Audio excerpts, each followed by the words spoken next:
On your mark, get set. Let's go. I can't do it. We'll do it live. Do it live! I'll write it and we'll do it live! Mister, will you please wake up, wake up, wake up, wake up, wake up?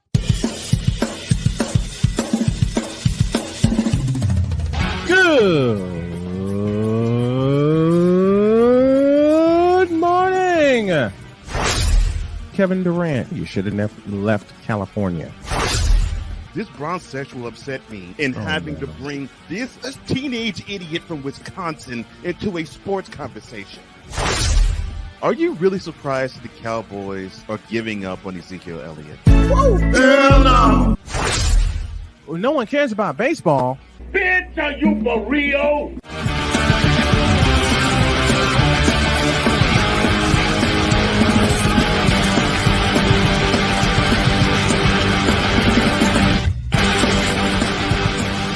All right, here we go. Good morning, everybody, and welcome to another edition of Snowman in the Morning with Cole Johnson. I am not Brian Snow, a.k.a. Snowman. He will join us momentarily. I am, though, the man that is known as Cole Johnson, in charge of Cole Sports with a Z. And on tap later on in hour number one, we will have Totally Deets. We will have the man who is in charge of the Fit Out Sports Show. That is Christopher Deets. He will join us later on. We might be joined by Wise El Jefe. Don't know. Maybe, maybe not. Hopefully we are. And other things on tap and in store for us all. But as we always do, let us get us going. Whip around, please.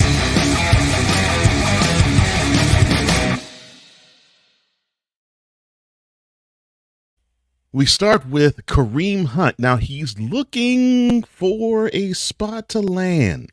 Now, this week he has visited New Orleans with the Saints. He just visited the Colts in Indianapolis yesterday. He walked out of both cities and both teams with no deals.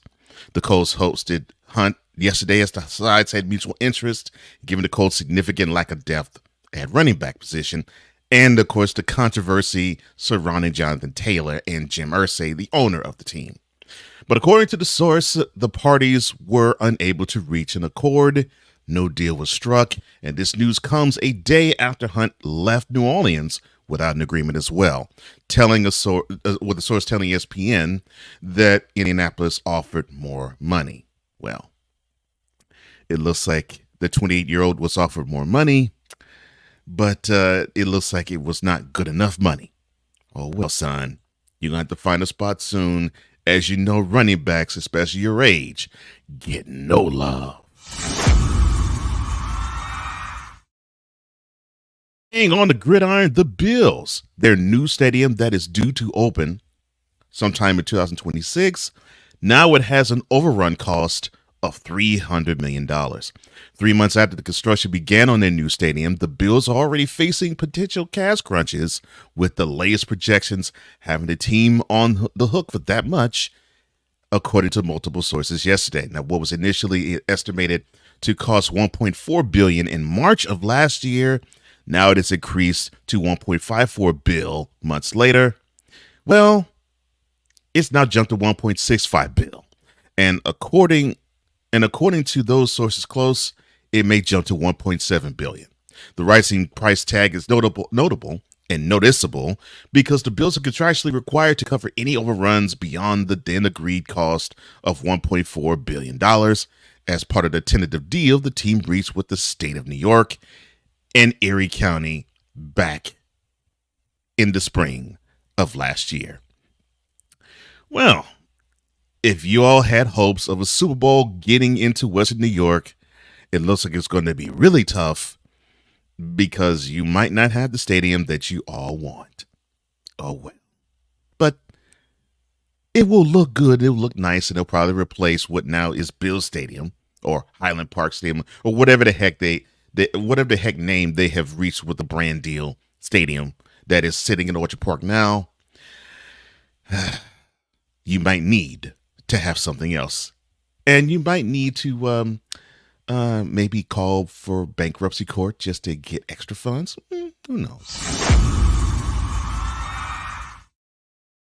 sad news to report. Former Las Vegas Raiders wide receiver Henry Ruggs III, he was sentenced formally yesterday to 3 to 10 years in prison for his drunken crash that took place in November 2021, which killed a Las Vegas resident and her dog. Now, Ruggs could, as I said, 3 years. He could be eligible for parole after 3 years' time. Clark County District Court Judge Jennifer Schwartz said that Ruggs on Wednesday was one of the more tragic cases she has seen.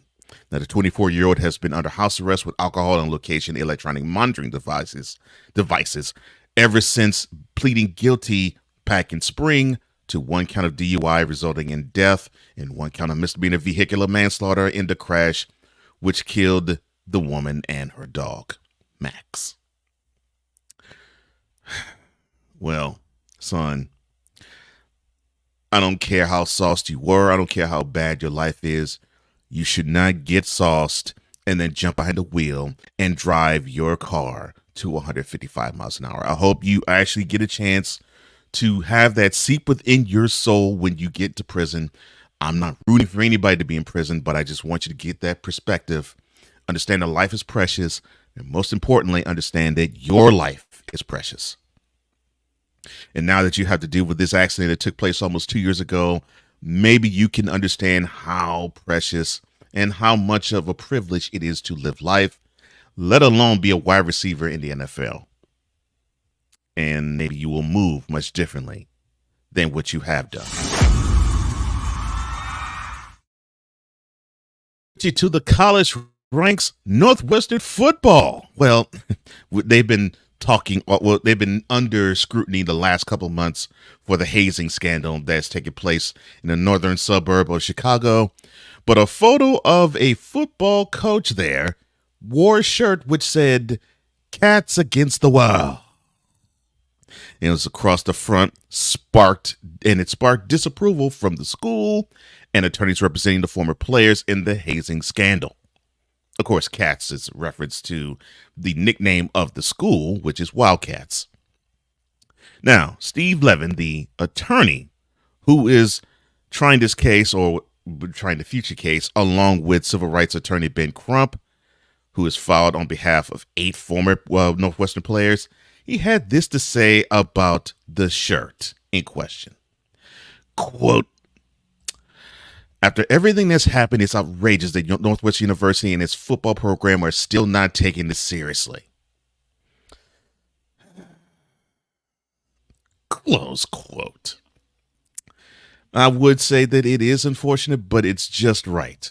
I mean, they want to distance themselves from it, and they're having this, well, it's us against the world mentality, when actually, Northwestern football coach, I hope you're reading the memo I'm about to send to you, sir, because memo to you, it is not cats against the wall.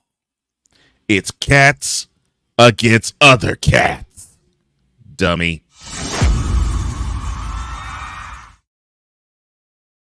To the hardwood, and Josh Hart finalized a 4-year deal worth $81 million to extend his stay in the Empire City. Now, the sides are working through the final details of that deal yesterday, and once it's fully complete, Mr. Hart will continue his participation with Team USA on his way to the FIBA World Cup, and then later don the orange and the blue. Hart's deal, which he'll become eligible to sign today, will deliver him that total, maybe of $94 million with incentives through the 2028 season. Now, the $81 million is the max that Hart can sign for, and is 140% of his $12.96 million contract, which expires. The current one expires next year. Now he'll receive $18.1 million for the following season. Get your money, man. Get your money. Stack that cheddar. Do your thing. You were a big part in the first round when you were playing in the playoffs against the Cavs. But you got to be a little more consistent. That hard work, that hard ethic, that ethos of grind. That will help permeate throughout the rest of that locker room, and your presence is needed. And I think Jalen Brunson will appreciate you for it. So congratulations to you getting your money. I hope that you do become an even bigger contributor to the Knicks than you already have. Aaron Rodgers playfully talks trash with the Carolina Panthers, and it sets the tone for the Jets-Panthers joint practice. And that concludes today's Whip Around.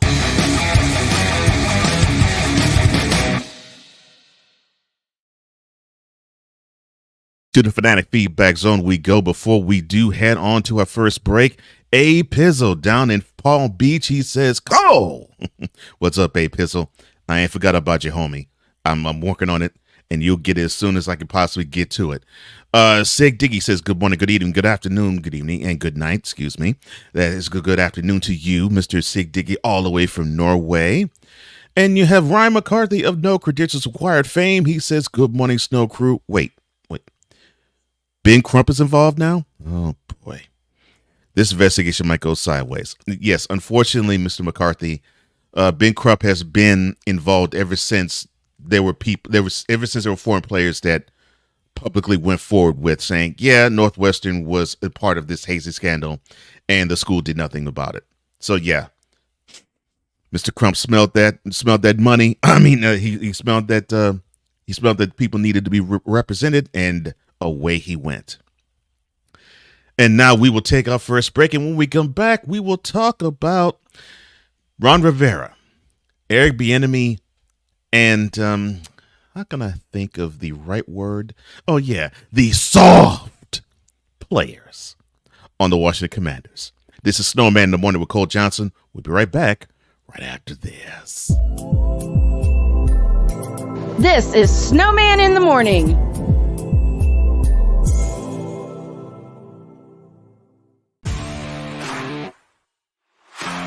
PK Tire Pros, your one-stop on-the-spot auto service headquarters for a complete line of quality tires and auto services. For years, we have provided the Stockton, California area with the latest products and unprecedented services for everything we sell. And for years, our customers have been coming back. Take a look around. If you don't find what you need, visit us in Stockton, California. From the latest and best in tire technology to the services required to keep your vehicle looking good and running great, PK Tire Pros can get you out on the road quickly and at an affordable price. Stop by soon to see why so many people consider PK Tire Pros to be the one-stop shop for all of their tire needs. At PK Tire Pros, our friendly and knowledgeable staff, quick and dependable service professionals, and affordable prices all come together to make driving out on a new set of tires easy. On top of that, we never tire of tires. Stop by and see us, and you'll be glad you did.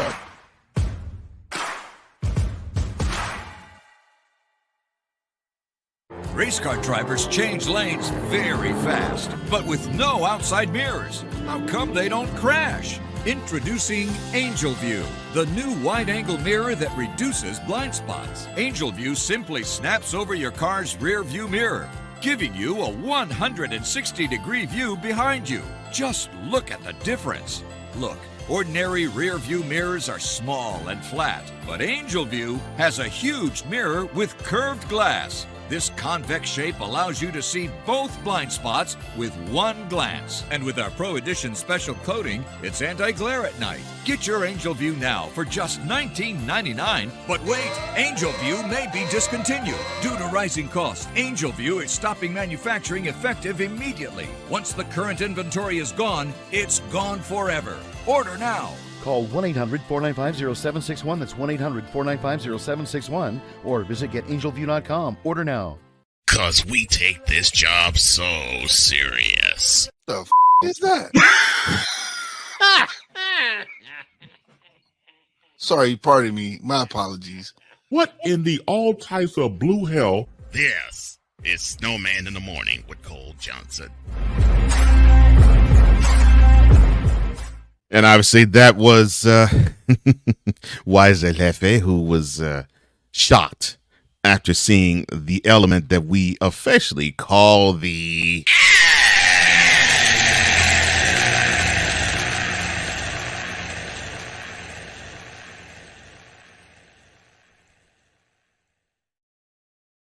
produced that gem. And now I hear it just about every week when we're on Mentality, where a new episode will actually debut later on today, 5 p.m. Eastern, 4 p.m. Central. And you can also see it there as well on the BS3 network via Roku TV. You can get that for free, or bs3tvlive.com, where you actually can see this show. And thank you to BS3. Thank you to CSTV. Thank you to all the YouTube channels that are running this concurrently. Thank you to all the radio partners that we have as well. And thank you to the ones who are downloading this via podcast. We appreciate you all. And to the Fanatic Feedback Zone we go to before I get to the next segment. Sig Diggy says, the Whip Around is brought to you by Daddy Joe's Rawhide Belts. The belts for chapping that hide raw. That's Daddy Joe's Rawhide Belts. Salute to Gary, Indiana. And Yuckmouth Dental Insurance. Either keep it minty or keep it shut. Thank you, sir. Thank you, sir. Ryan says, I need that as my text notification sound. Oh, Lord have mercy. Really? Oh, my goodness. Later on in this hour, we're going to be joined by Chris Dietz, as we always on every Thursday go totally Dietz. And the Playmaker joins us this morning saying, good morning. He might join us Monday next week, not Tuesday. And oh boy, I think we have some things in store for everybody. Victor Locke in the house, VLock83, says good morning all, and good morning to you, sir. As the chat greets everybody, because this is a family affair. And now it's time for me to send an email. Oh, wrong show.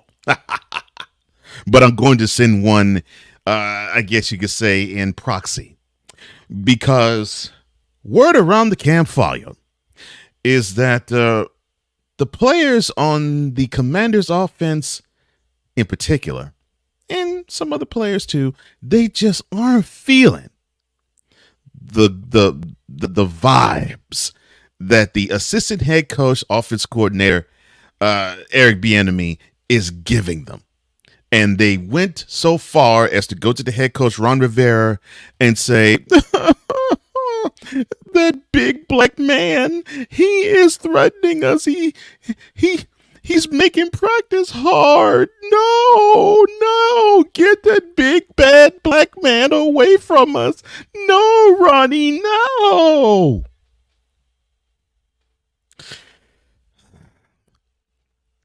And then Rivera makes the big time error by actually voicing this in the public. So yesterday, one day after the Commanders coach Ron Rivera admitted that some players were concerned with new offense coordinator Eric Bieniemy's intensity and had asked to meet with him, Rivera is doing the Michael Jackson moonwalk. Yeah, he's walking back those comments mighty fast and in great style. Speaking ahead of the team's Wednesday's training camp practice, Rivera told reporters the following. Goodness gracious, fool. Quote, I put my foot in my mouth. I wasn't as clear as I probably needed to be, and I own that, and that's on me. Close quote.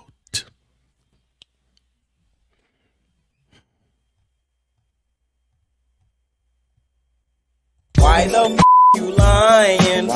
Why you always lying? Ron Rivera. Why the you lying? Why you always lying? Coach Rivera. Why the you lying? Why you always lying? You stuck your foot in your mouth. It didn't mean to come off the way that it did. Why the you lying? Why you always lying? Oh my gosh, stop lying. Always lying to me. You lying so much. You making it hard for me. Son, it came out exactly the way it was supposed to. You know why it came out the way it did? Because that seat of yours is hot. That's why. You look at the offense coordinator / assistant head coach of the team, and you are just sniffing. Oh my goodness. My is going to be out of here very soon. That's why you went to the press. Goodness gracious. So, for those who need to be abreast, so Tuesday afternoon, after comments circulated online, many media and former players criticized the players on the Commanders for seemingly failing to take direct and pointed coaching tips and going above Bieniemy's head to complain. One of those players, safety Cameron Curl, he posted a message Tuesday on social media, which he claims that ain't nobody soft over here, and that seemingly was in response to the criticism that the Commanders players were facing after Rivera's comments. Now, Rivera himself said that he did not address the players about his Tuesday's comments. Mr. Curl. Why the you lying? Why you always lying? Oh my gosh. Ain't nobody soft over here. Ain't nobody soft over here. Bitch, are you for real? Ain't nobody soft over here. Bitch, please. And this will warm all of my English teachers' hearts. Ain't nobody soft in here? English, do you speak it? It speaks to the fact that not only you are soft, but your head coach is soft. And I'm not saying this as a slap or an insult to you. I'm saying it as a wake-up call to your mentality, your mental psyche. And before you go on and say, well, you probably can't handle this, I went through basic training. So you can miss me with that crap. Because the stuff that I'm sure Bieniemy has done with you guys, it probably is, I know it is, a Sunday sermon compared to the crap I heard and had to deal with when I was in the military. For basic. No, I wouldn't even go basic. The crap that I had to deal with and I heard in the military when I was in permanent duty. Because basic was even harder than that. I guarantee you, I can actually say to you, I don't think you are cut out for that. And Bieniemy is maybe 5% of the toughness that you need to have in having to deal with people breathing down your neck and making sure that you are on point with what you're doing, which that is what Bieniemy is trying to get you all to do, because he is coming from a program in the Midwest that has won 2 Super Bowls in the last 4 years, and they have been to 5 straight AFC Championship games. And oh, by the way, it looks like he is spelling like a winner. But he's coming to a program where since 1992, you all have tasted nothing but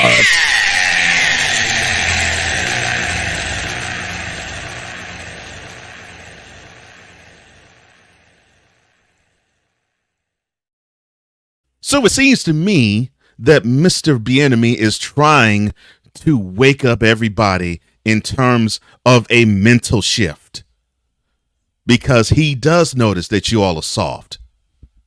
He does notice that you all need to have a kick in your pants. He does know that you need to have a boost, and he does know that you probably need to be encouraged in a way that you haven't been before, because you all have been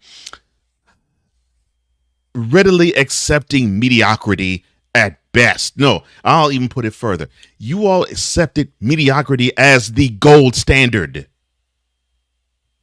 And basically, Bieniemy's presence is saying that is not even nearly enough. And even your head coach can't say that as a coach he's won a Super Bowl. Now, he could say as a player he did, because he was on the 85 Bears squad.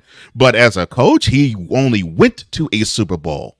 Now, I've never been a head coach. I'm being Bieniemy. I've never been a head coach, but as the offense coordinator, I got 2 of them things and been to another. So you can't tell me that I'm not knowing what I'm doing now by lighting a fire in your behinds when you're whining like little petulant children to my boss because you can't take the heat. You all are grown men. Grown. 21 and up. If you can't take that type of heat, you might as well get out of that kitchen because I am not sure that you're cut out for real football. And I'm being 100% serious here. That's nothing. Bieniemy is nothing. Nothing compared to the many of the coaches that I know that have come down the line. And, Bill Belichick, I'm sure, and Bill Parcells, sometimes even Sean Payton. Heck, I'll even say Bill Walsh because I know he would get under people's behinds, although he would be funny. And then I dare not mention coaches like Vince Lombardi. You probably think that Bieniemy is a pastor compared to Lombardi. Get real, really? And I'm through with talking about this. So before I take the next break, let's go to the Fanatic Feedback Zone once again before we do dip out. And we'll bring on after the break Mr. Dietz for Totally Dietz. David 3000, he says, good morning, Cole. Good morning to you, Mr. St. Dennis. Hope everything's good. I hope everything is good with you. Ryan says, yeah, I need that sound because I want to elicit the same reaction as Wise had in a now immortal cut. And 6 says, what? Yes, sir. Yes, sir. Yes, sir. A Pistol says, Vicala. Sick wisely says, this couldn't have been dealt with and handled behind closed doors, preferably without involving the media. And that's exactly what should have happened. But that is what I meant by saying that this whole behavior is actually showing how soft even Rivera is, because he had the audacity to leak that in front of the media when we did not need to know this. This is something that should have been handled behind closed doors. Victor says, Ron Rivera should be ashamed of himself, especially when you came from the 85 Bears defense. Thank you, sir. 6 says, ain't nobody salt over here. Don't nobody want to know if anybody's hard or salt over there. Oh, Lord. And Playmaker says, mentality. Exactly. 100. 6 says, before we go to break, Washington should be realistic. They need to rebuild and transition. They can't be a championship caliber team overnight. Exactly. Well, I'll even go with Ryan's comment too. This is the clownery that hopefully will stop when the Commander Skins new ownership has transitions. And hopefully it does. Hopefully it does. But this type of mentality went on far too long under the Snyder regime. Hopefully under the Harris and Magic Johnson regime, that is no longer. Because I think they need to understand being a champion is going to take more than just suiting up, putting on pads, and putting on a helmet, and having the privilege of saying we get to play 17 games a year. No, being a champion involves more than that. And now with that, we will take our next commercial break, and when we come back, we will get Totally Dietz with Christopher Dietz, as we always do every Thursday at the bottom of our number one. This is Snowman in the Morning with your man that is called Cole Sports, or Cole Johnson. Be right back right after this. This is Snowman in the Morning.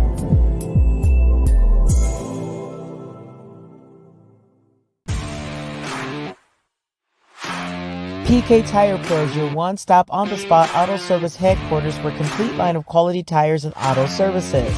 For years, we have provided the Stockton, California area with the latest products and unprecedented services for everything we sell.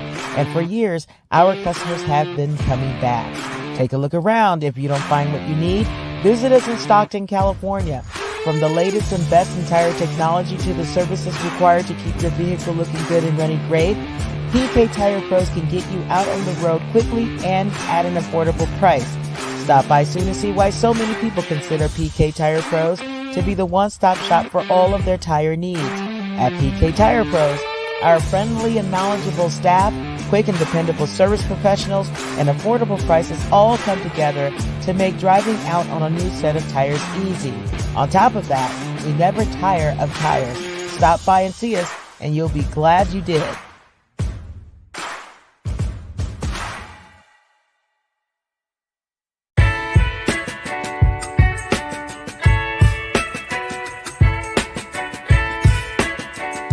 The thing is, until you can erase 3 Februaries, shut up. Bang! Quality over quantity. LeBron has beaten some of the best competition in NBA history. He's the GOAT emoji. I will not cuss. I will not cuss. I will not swear. I will not swear. Where sports is the base, life and fun are the results. This is the Brian Snow Show. Your afternoons just got better with the Brian Snow Show. Weekdays, 4 p.m. Eastern. Come on aboard and enjoy the ride, folks.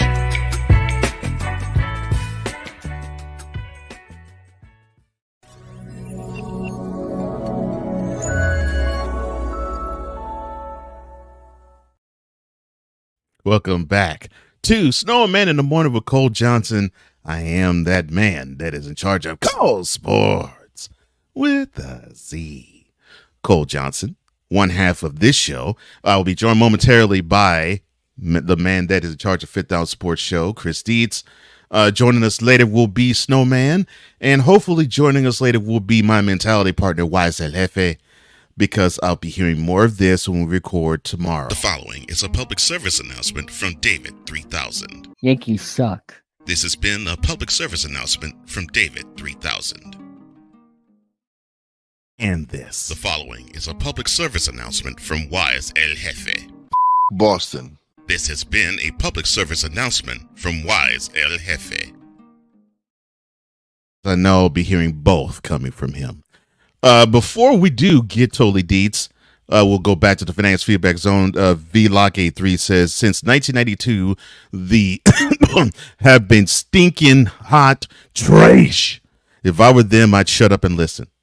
Yeah.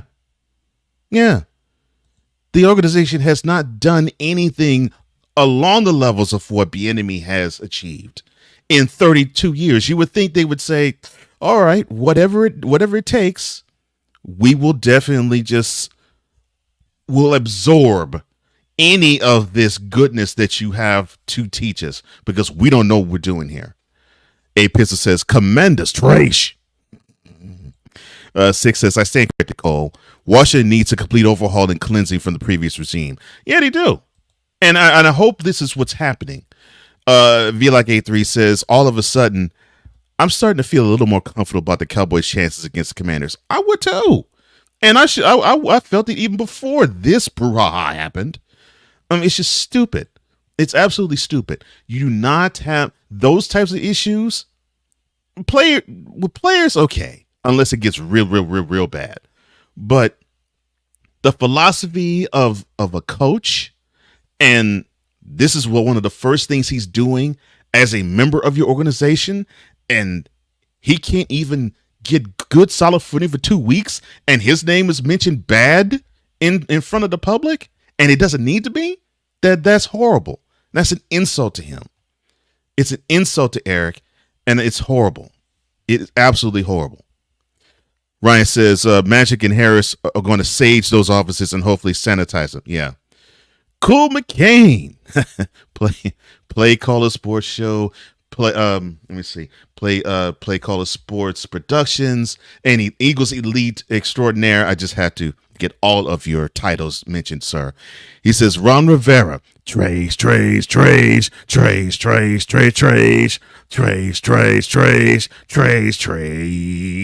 Oh, well, let me do this. it'd probably be better if this happened. Trays, trays, trays, trays, trays, trays, trays, trays, trays, trays, trays, trays. Trays, trays, trays, trays, trays, tray, trays, trays, trays, trays, trays, trays. And now from trash to hopefully something of treasure, here we go. Passionate. Come after me. I'm a man. I'm 40. Unflinching. Let's go back to losing. Parking was easier. Unrelenting. They're not going to keep him off the field tonight. Totally. This one has a chance. Deeds.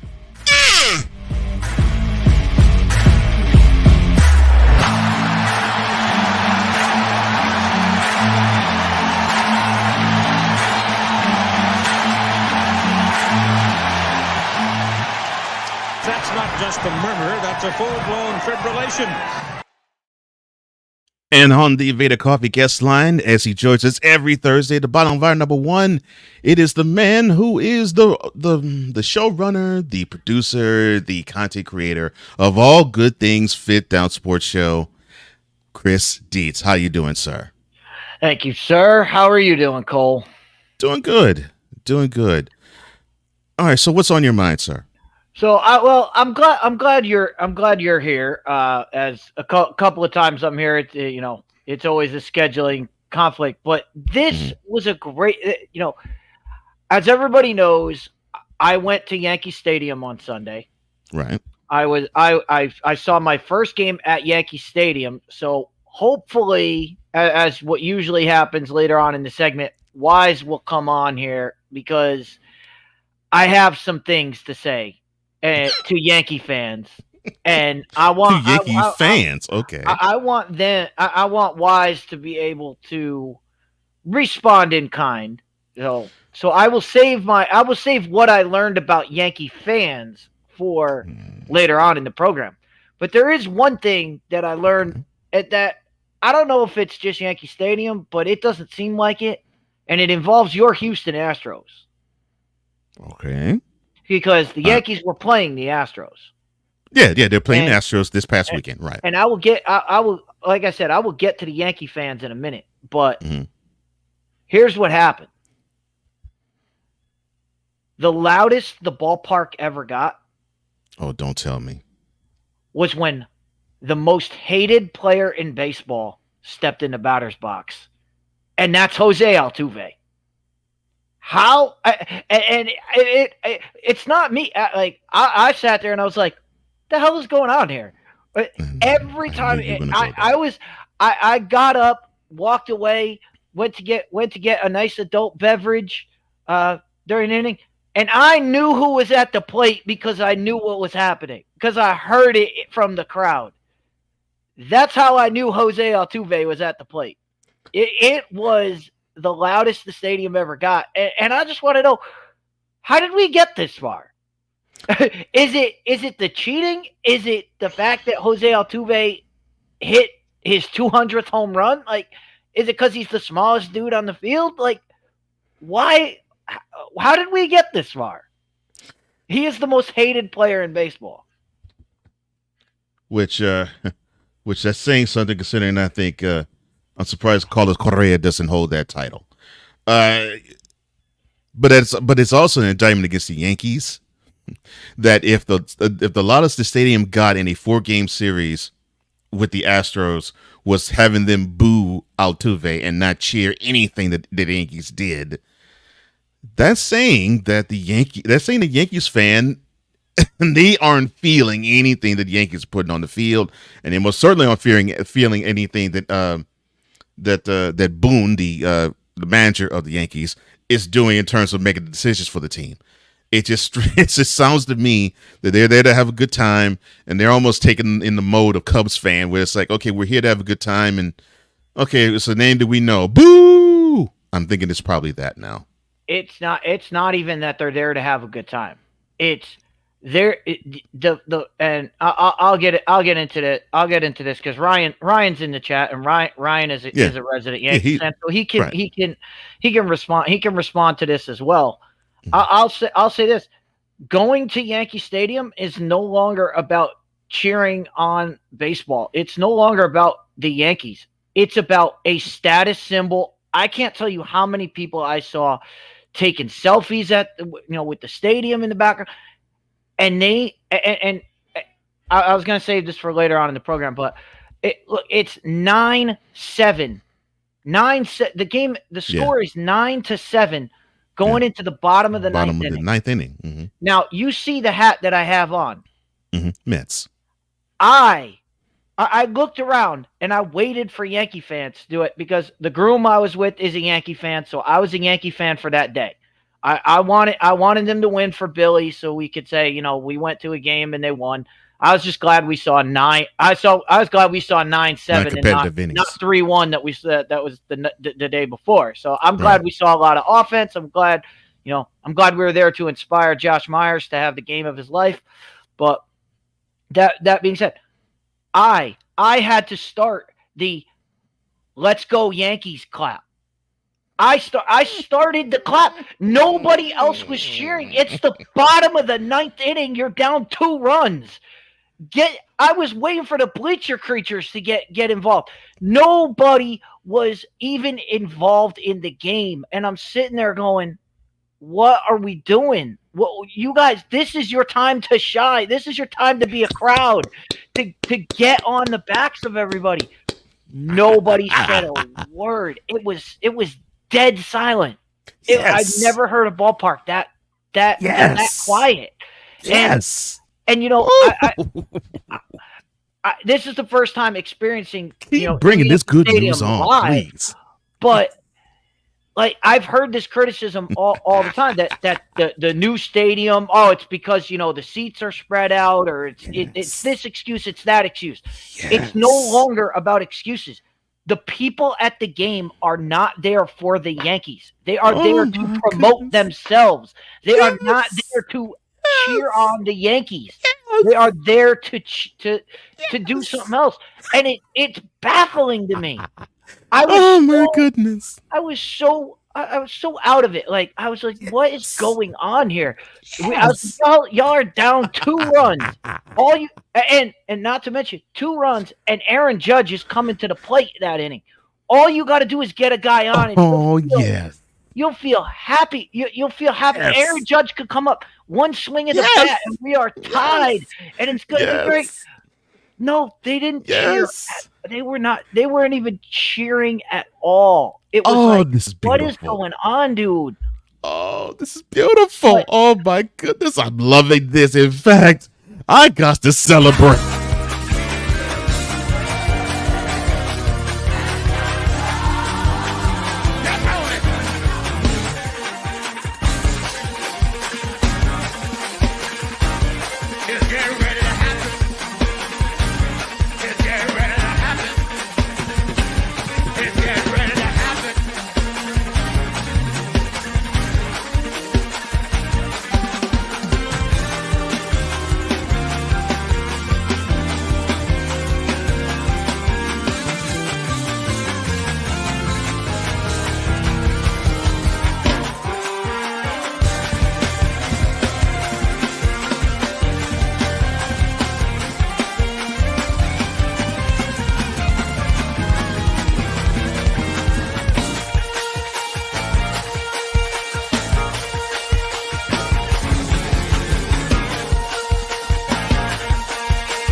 This does my heart good. I'm glad to see this. I'm glad that we had an eyewitness who went to the Bronx, went into the Yankees den, and realized, and this does not go to Ryan or to Wise, realized that average Yankees fan are posers. Oh my gosh. It's not about it. Look, it's not about calling out all Yankees. I didn't call out all. I just said I said average Yankees fan. I'm reading what's going on in the chat here. All I can say is the people that were there were dressed as Yankee fans, but they were not Yankee fans. I know Yankee fans. I sit with them at the bar every night and listen to them and listen to people cheer on their team from the bar here in West Haven. Okay? Those are the people that are fans of the team. And I'm telling you right now, they're not in the ballpark.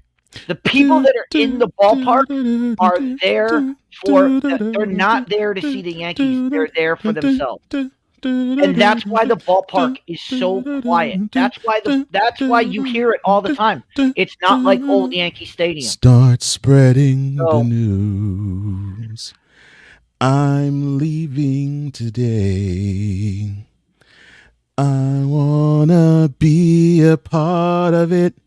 New York, New York. And like I said, thank you. I tried as best as I could to get something going in that ninth inning. And by the way, Cole, I don't know if you watched the game on Sunday, or if you watched the whole game. I watched highlights of it. All right. Well, let's play a game here. I'm gonna play a game called "Tell Me What You Would Do." Okay. All right. So Yankees come up, bottom of the ninth inning. It's 9-7. They're down 2 runs. Down 2 runs. Aaron Judge is batting third that inning. Okay, so he's going to go up that. Come up that inning. Okay. Definitely going to get up. Leadoff man walks. Okay, so at worst, if the next batter doesn't screw up, Judge could be the time runner. Time run. At I'm going to ask you, just based off that information, what do you tell the batter to do? The next batter, bunt. Thank you. I'm screaming this from section 211. I'm screaming, you cannot let this guy swing away. You can't even let him swing the bat. If he hits a ground ball, the game is over. And here's what the Astros did. To make it even better, they had their third baseman, which I think is Alex Bregman. It's Bregman. Mm-hmm. They had their third baseman playing shortstop. Yeah, so the third base line is all clear. Third base line. If he punches it down, if he punches a bunt and it goes over the third base bag. So not only would you advance the runner, scores from first because nobody's getting to that ball. I was going to say, there was not a guy in sight. I'm looking at this as the guy comes up, and I understand that it was. I called him Jack Bauer the whole time because that's what I thought his name was. I was like, dude, 24. Okay. I'm looking at him, and I'm looking at the infield, and I'm random stranger next to me, which I'm sorry that he had to sit next to me because I'm looking at him because he had the Yankees jersey on, and I'm like, dude, why aren't they bunt the ball down the third baseline? Worst that could happen is you get thrown out at first. There's no way they can make that play and throw to second. Yeah. There's no way to make that play. Yeah, at worst for them, you advance the runner to second and in score position. You get a guy thrown out at first, you got a runner in scoring position, and Judge swinging the bat. Tie and run at the plate. Yeah. And the tie and run at the plate would be Aaron Judge. Yeah. Well, they let this guy swing away, and luckily for the Yankees, he struck out. But so it didn't change the fact or anything. But I'm looking at it. It would have helped it along. Yeah. I'm like, you know what? Like, if you were just going to strike out swinging, why not strike out bunting the ball, trying to bunt the ball down the third baseline? That works just as good. Mm-hmm. Yeah, it does. That was. I'm sitting there. I'm going. I'm like, they must not be practicing bunting. They don't care about bunting anymore. Apparently, they don't think it's a good play because the guy literally third baseman was playing shortstop. There wasn't a guy on the right side of the field. Right. Oh, right. It was that was infuriating to me. But that wasn't even the most infuriating part of Yankee Stadium. Hold that thought. So you were saying earlier that you're reading in the chat, so I appreciate that. Yes. My mentality brother, Wise El Jefe, otherwise known as Stuck in My Mind podcast, and Poppy Jane Wise and Mentality. He says, WTF is this BS? Because, of course, he is a Yankees fan. Cool says, Deets is going in today. Oh, gosh. Wise says he needs to focus on that trash team in Queens. And, of course, the trash team in Queens in question that Wise is talking about is the Mets, which is, of course, Dietz's favorite team. V-Like83 says, and now Dietz has committed the ultimate summoning. It is ultimate Bizarro Wise. And, of course, Ryan, who is a Yankees fan as well, he says those fans posing as fans are just there as a social event to pick up a guy or gal, which, as I said, the comments that I made about average Yankees fan does not apply to Ryan nor to Wise. Because, like I said, they're there to pose. They're there to just be there. They're there to be on the scene, and they're straight up posers. Victor says, Dietz, what have you done? Wise says, look, they trash. Talking about the Yankees, they trash, and that is why real fans aren't celebrating this team. And credit to Wise, he's basically been trumpeting this all year long. Ryan says, look, it's because this has been Boone's philosophy since day one. Swing away. That's why there's always a stiff breeze wherever the Yankees play. Because all of them swing. Oh, that's cold, man. Okay, so what is the worst atrocity? I mean, the game did end on a 405-foot out. Anywhere else in that ballpark, if it was hit anywhere else, the game would have been over. The Yankees would have won. Except it went to dead center where it's 408. Right. So, but no, the worst part of the game, and this, we talked about this at the beginning of the season. You and I talked about how the pitching clock would change the game of baseball, and we talked about it on the field. I'm going to tell you right now, the pitching clock is destroying the game off the field. You can talk about yes. Oh, it's great for television, it's great for this, it's great for that. It is horrible for in-game. It is horrible for in-game situations. Yes. For not even in-game strategy, for being a fan in the game. And I'll tell you why. Because if you leave your seat to go for anything, let's say you go for, you have to make a bathroom break, you want to go get something from the concession stand, it doesn't matter. The game is moving so fast that you miss at least an inning just for anything that you have to do. You are missing that whole. You have to be prepared. I'm going to miss a whole inning of game, and that's a problem, because I saw a lot of people that they would leave for 3-4 innings at a time because they were going to get stuff, and the game is just going by. And I mean, we told my buddy Jack, we said, Jack, you're not allowed to leave anymore, because every time you leave, Josh Myers hits a home run. And Jack missed all 4 Houston home runs because he was up getting stuff. He should have left more often. Maybe the Astros would have taken 3 or 4 in the Bronx instead of split with them. But whether it's speed of the game, if the game is going to be that speed, then the concessions have to speed up. The concession stands at Yankee Stadium were atrocious. They were, and I'll give you an example of this. We got to the game. The game started at 1:30. We got let into the ballpark at 11:30. At 11:30 is when they let us in. The first thing the guys wanted to do was go get a Judge burger. All right. Okay. I was like, all right, whatever. Go ahead. So we walked around to find it. So probably about 15 minutes of walking around the stadium trying to find where they were serving this. So it's probably about 11:45 when they stood in line. Okay. They stood in line for 45 minutes to order. Oh, wow. The burger. Oh. To pay and to wait another 45 minutes to prepare it. To get the to get their actual burger. It took an hour and 90 a half. Minutes? Wow. Hour and a half. It was an hour and a half wait. I could only So we're talking imagine. almost first pitch was near after just waiting. Wow. After just waiting. But I was thinking about this after they got it. And after the game, I went, the game was an hour 45 minutes. If you had ordered that at the start of first pitch, you would have missed the entire game. That can't happen. I'm sorry. I've been in food service. That can't happen. That is unacceptable. And solutions oriented. You have to have those burgers ready to go.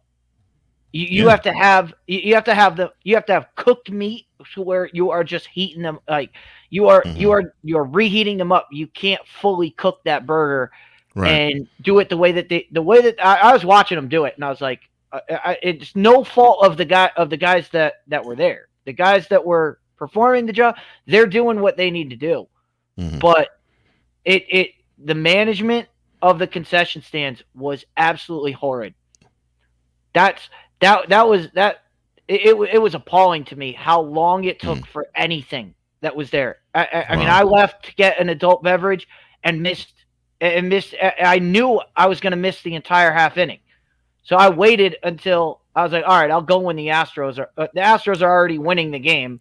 So I'll go when they're at bat because I know nothing's going to change score wise other than the Astros could get a bigger lead. More runs. You know. So I was like, I'd much rather see a team come back, but you can't have that. You can't have that, especially at an event like this. Yeah. So that needs to change. Well, hopefully, Major League Baseball is hearing anything remotely close to this, and maybe they can force stadiums around the country and even in Canada to actually do that, to not just speed up concession lines, but to actually have more people who are willing to take orders and not have long lines of a wait. And hopefully that will take care of that too. And then, of course, probably they would need to hire more people to cook the food and prepare stuff. But we will leave it there. Dietz will stay with us for a little bit because he's a college football extraordinaire expert. And, of course, the next topic will be about college football. But we're going to take our break now, and we will reset for our number 2. This is Snowman and One with Cole Johnson, joined by Chris Dietz of the Fifth Down Sports Show. Hopefully Snowman and Wise will come on later. We'll be back right after this.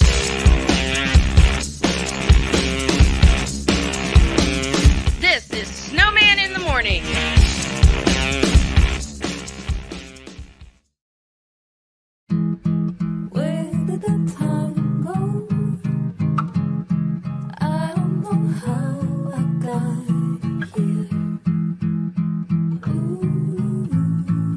You've done the hard part. You quit smoking. Now do the easy part and get scanned for lung cancer. If you smoked, you may still be at risk, but early detection could save your life.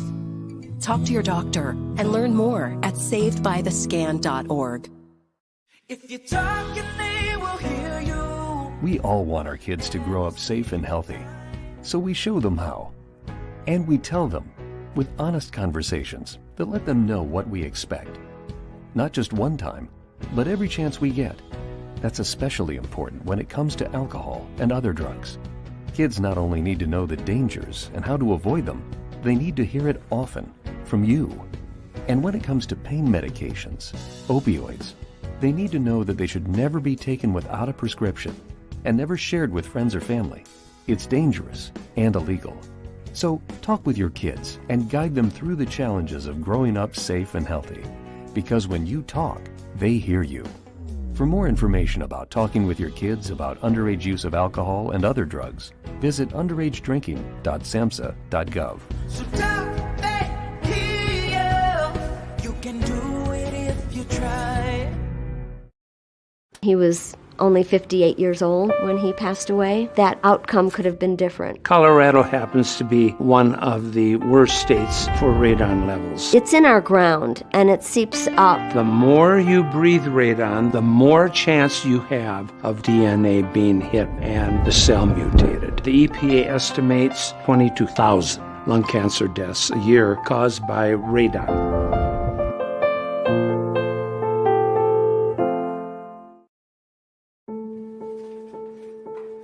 We all make choices. When it comes to alcohol, kids make choices whether to drink or not. Bye, Dad. Bye-bye. Remember, I'm going to Alex's party tonight and sleeping over. Have fun. Hey, have a seat for a second. Remind me about that party again? Alex is just... And adults make choices whether to talk about it. That's true of parents and every other trusted adult in a kid's life. Kids want to know our expectations when it comes to alcohol and other drugs. They want guidance and honest answers to their questions. And it makes a difference when the message is consistent and part of everyday conversations.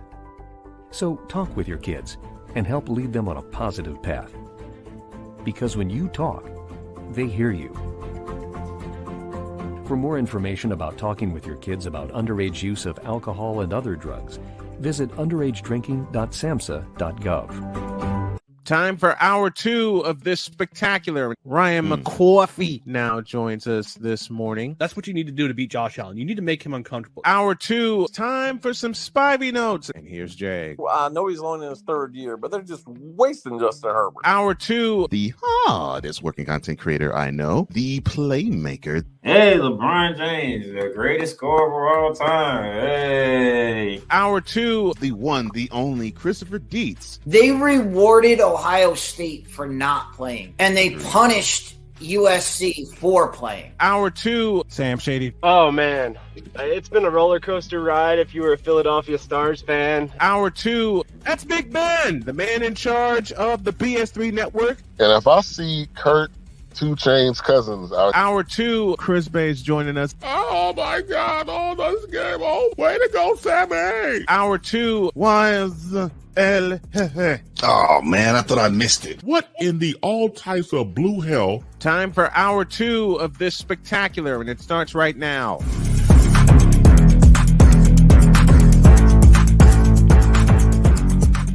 And we are back. Welcome back to Snowman in the Morning with Cole Johnson. I am one half of that duo, Cole Johnson. I am joined by Chris Dietz. We're in the midst of Totally Dietz, but we're also in the midst of, right now, introducing the man who is, let me see if I can introduce him properly. He is the founder of Snowman Multimedia. He is the CEO of this very program, Snowman in the Morning. He also is the host of the Brian Snow Show and Snowman Unfiltered, and he also does alternative play-by-play. Who am I talking about? I am talking about the one, the only, the incomparable, the mighty, as the late, great Don Cornelius would say, Brian Snow, a.k.a. the Snowman. Good morning, everybody. I am back. I am well. Had a doctor's appointment this morning up in Indianapolis, Indiana, but we're feeling good. We are feeling good. Dr. K sends her greetings to one and all. And I caught part of the first half of the show on the way in. Mm-hmm. And the last time I went to a baseball game, I was with Victor, and we saw Jim Thome hit a 400-foot home run to right field, and the entire crowd at U.S. Cellular Field, which equaled about 40,000, blew our ears out. Mm-hmm. But that was when it was fun and not necessarily expensive, even with the White Sox being the defending world champions at the time. We're talking about 2016. Nowadays, ain't even, as much as I love my White Sox and the Houston Astros and the St. Louis Cardinals and the San Francisco Giants, unless I'm in the press box, it's not even worth it. It really isn't. Because even with the concession prices are only a small part of this pyramid. A small part. The tickets, the parking, the souvenirs. And when I went to a game in 1991, when they first opened New Comiskey, as it was known as New Comiskey Park at the time, it wasn't expensive.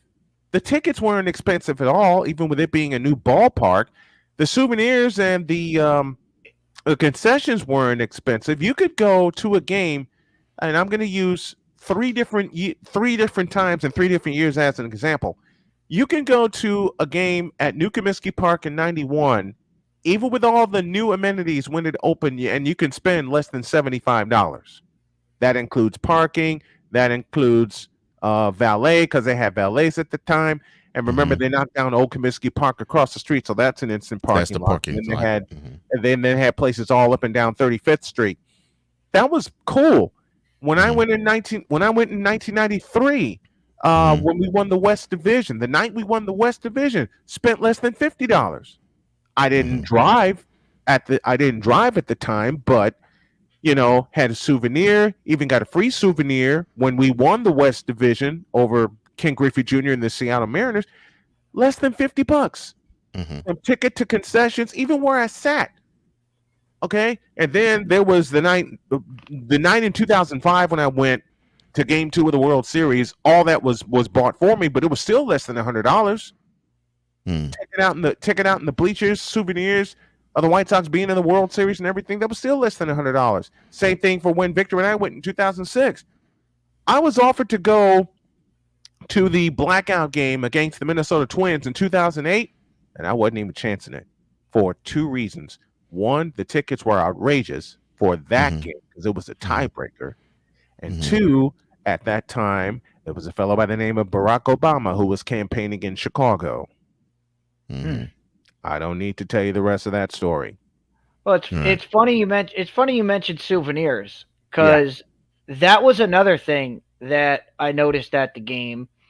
That when I used to go to games at Shea Stadium, whenever we would go to a game, whether it was Shea, Yankee Stadium, or Fenway, whenever we would go to a live game, we would always get when you walked in, they had people right there. Hey, you want to buy a program? Right. You want to buy a program? Right. There was not a single program I didn't see a single program station. I didn't see a single guy walking around. They used to have guys walking around. But not only that, I looked around at one point during the game. There was not a single person in the crowd that was doing a scorebook. That used to be like every aisle. Like that used to be commonplace. Somebody had a book. Somebody had they got the magazine for the game. It had like previews of the team and had previews of the team that they were playing and little articles and stuff. But inside the middle was the scorecard.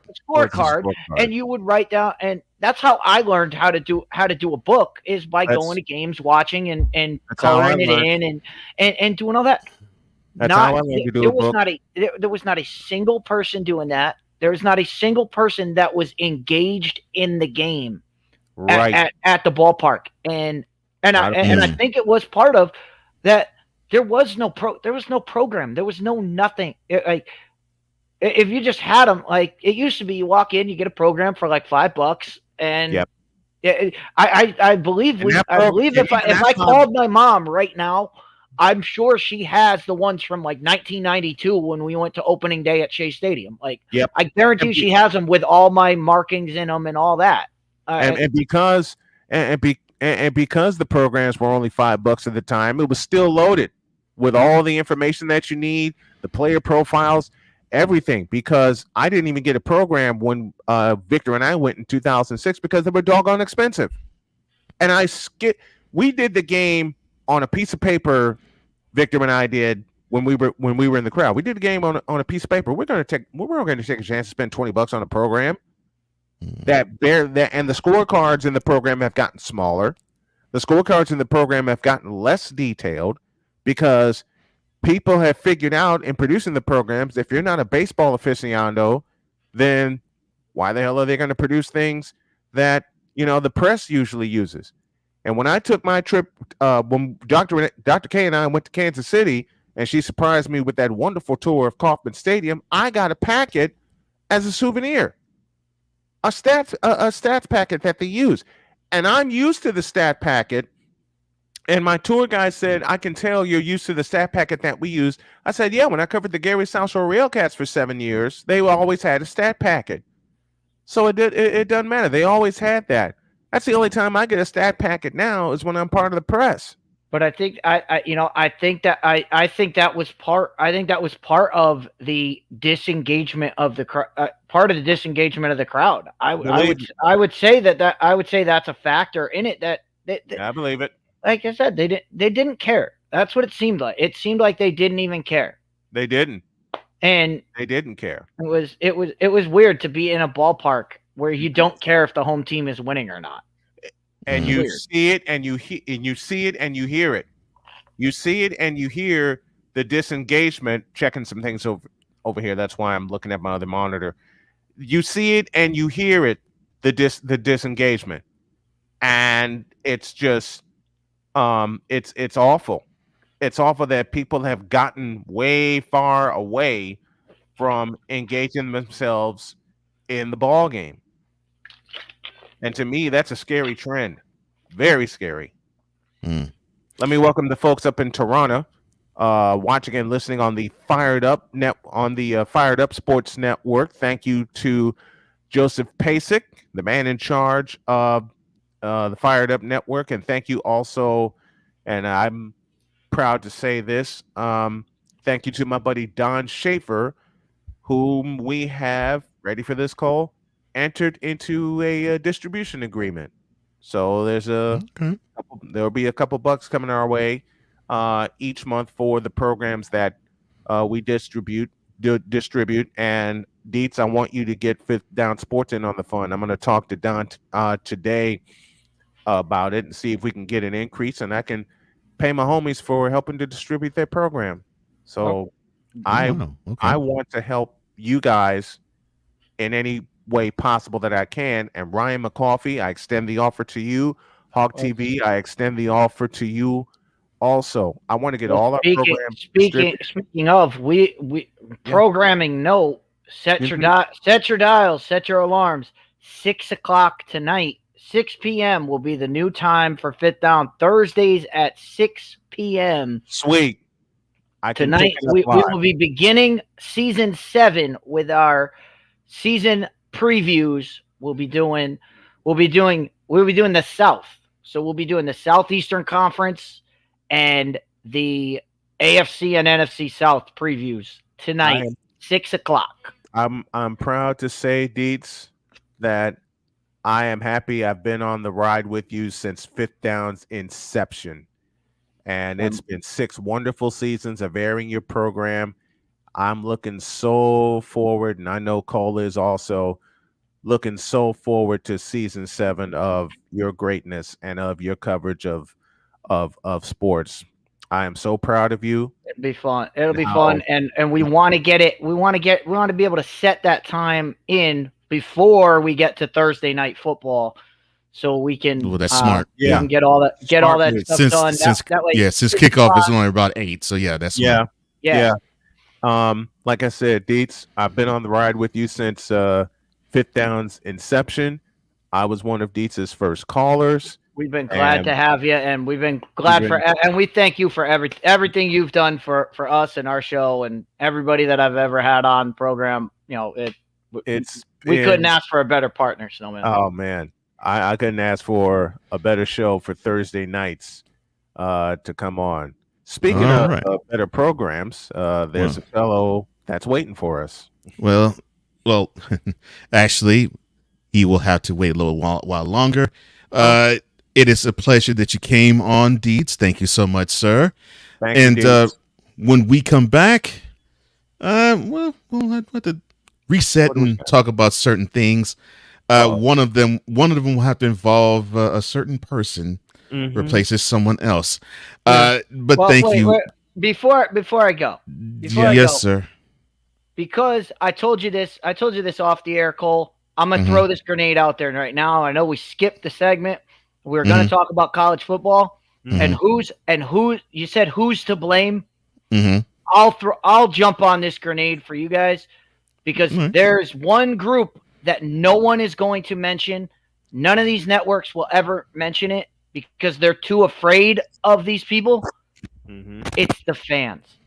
It's the fans of college football that have allowed this garbage to go on, that have allowed their team to jump from conference to conference and say, oh, we're a part of this conference now. We're a part of that conference. It's fans. It's fans. If you don't put up with it, they won't do it.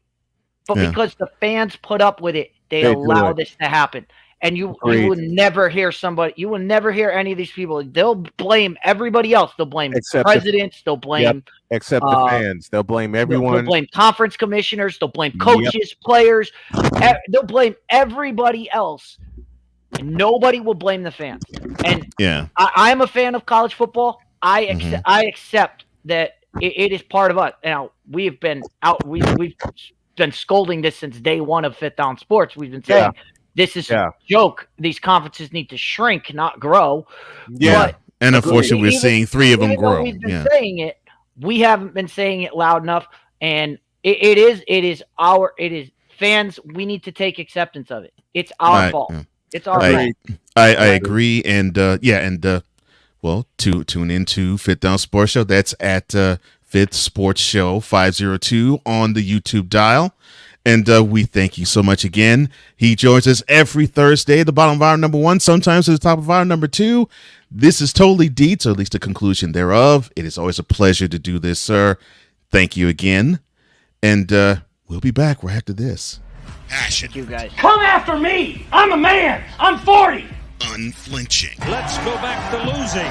Parking was easier. Unrelenting. They're not going to keep him off the field tonight! Totally. This one has a chance! Deets.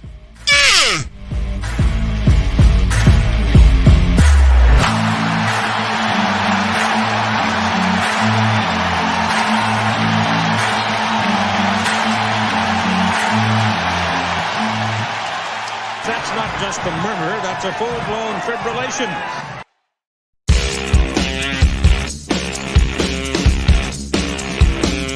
This is Snowman in the Morning.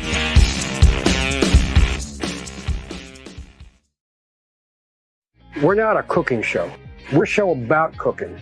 We turn the camera around and point it at you. Our show takes place right inside your kitchen.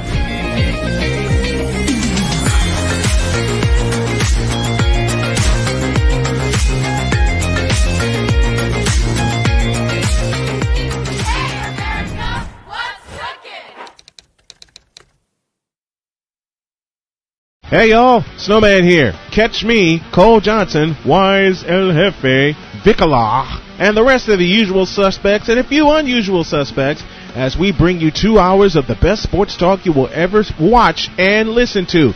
It's called Snowman in the Morning with Cole Johnson. Now on at 10 a.m. Eastern, 7 a.m. Pacific on CSTV and CSTVNow.com. Join us, won't you?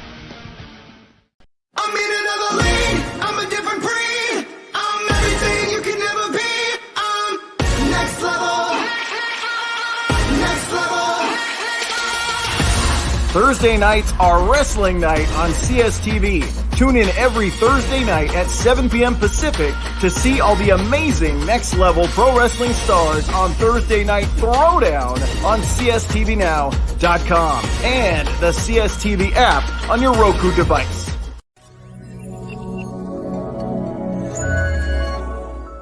Cause we take this job so serious. The is that? Sorry, pardon me. My apologies. What in the all types of blue hell? This is Snowman in the Morning with Cole Johnson. Yeah, that's my mentality partner, Wise, at it again. 22 after the hour, and speaking of Wise.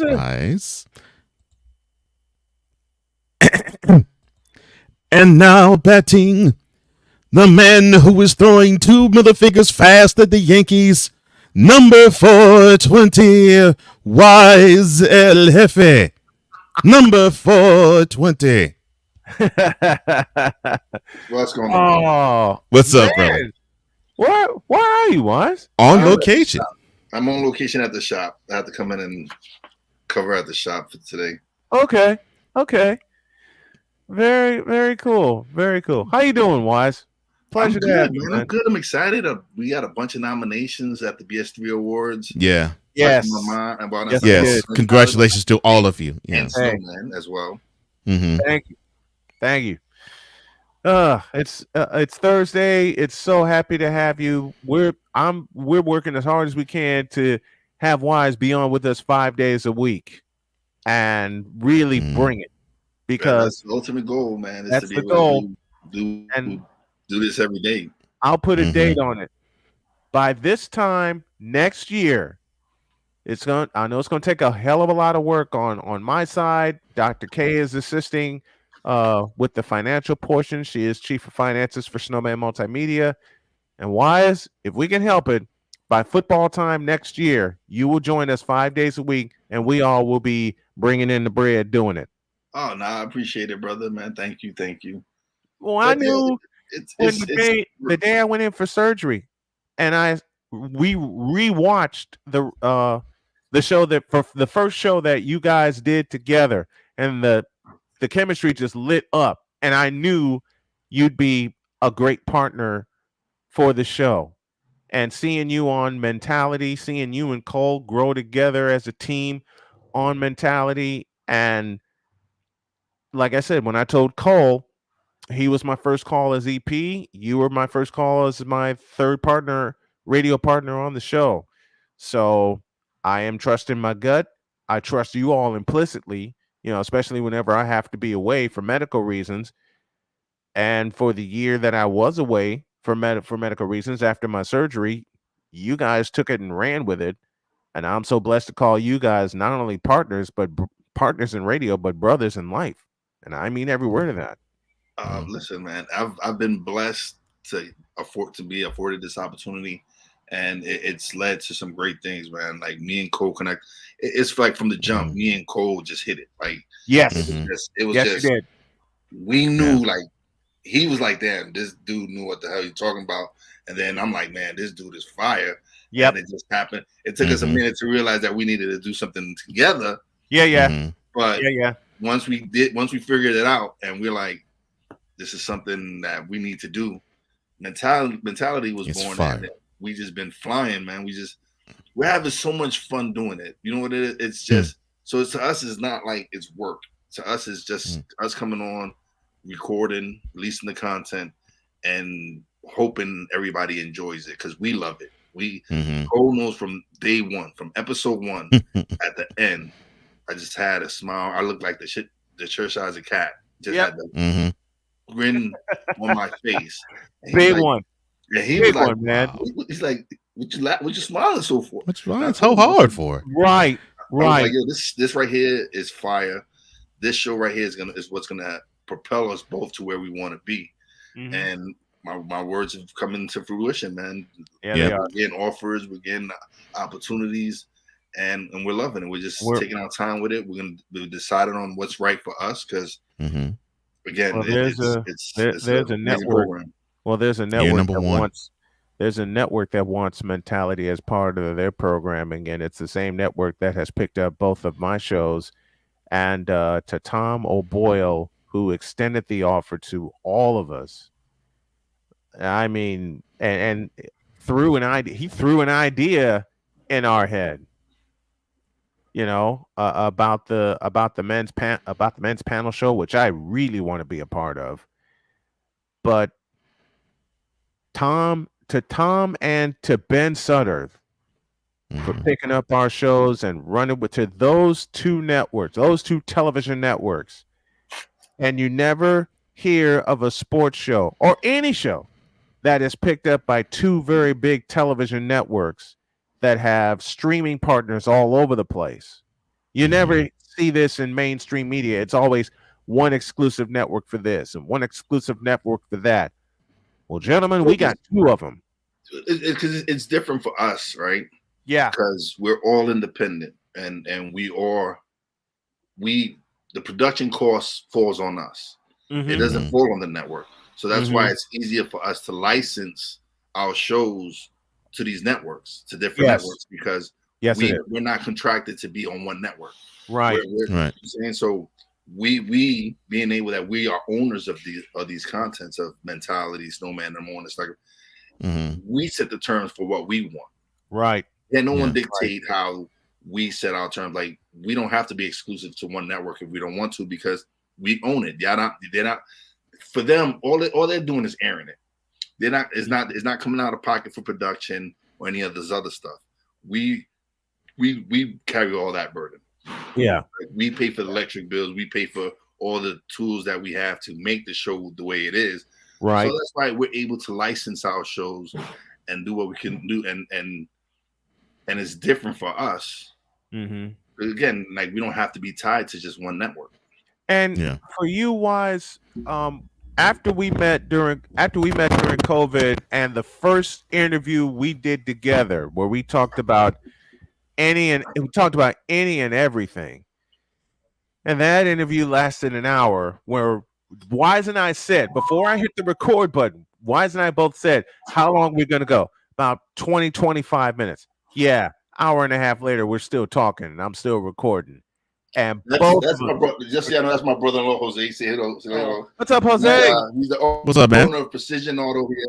So we're live on TV. A shout to Precision Audio. What's up, Jose? Not audio, auto.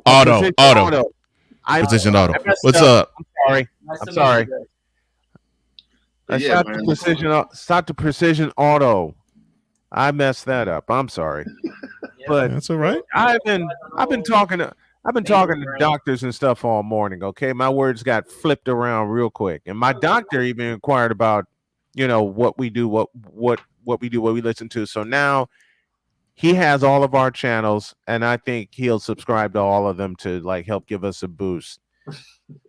Well, Cole's therapist loves mentality. Yeah. Yeah. So yeah. It's wonderful to see this kind of growth. Mm-hmm. Speaking of wonderful, I'm going to queue up our official call of the day, which actually happened on Tuesday in Baltimore, Maryland. Yep. Actually, you know what? I can do this. Let's go back to last night. I'll have two calls of the day. Here's the first one. That's right, the no-hitter. Let's go back to last night in Philadelphia. This is courtesy Michael Lorenzen. Yeah. Yep, the fourth no-hitter of 2023. Yep. This is courtesy of NBC Sports Philadelphia for the video and 94 WIP audio, and Scott Fransky delivers the call. Outfield shaded to the opposite field. Against the lefty Smith, the 3-2 pitch, swinging a high fly ball. Center field coming in is Rojas. He's calling. He has got it. Yeah. Lorenzen leaps into the arms of Real Muto, and the Phillies pile out of the dugout. In front of the mound, they celebrate a no-hitter tonight by Michael Lorenzen in his second start as a Philly.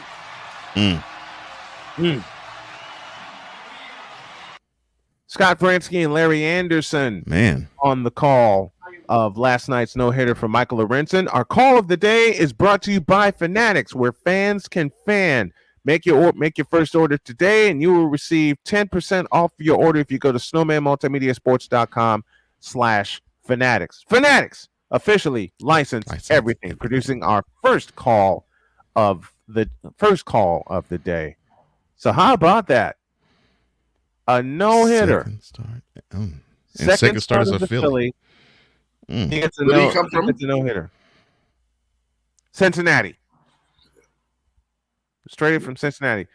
Now, the second half of our call of the day, presented by Fanatics, happened on Monday.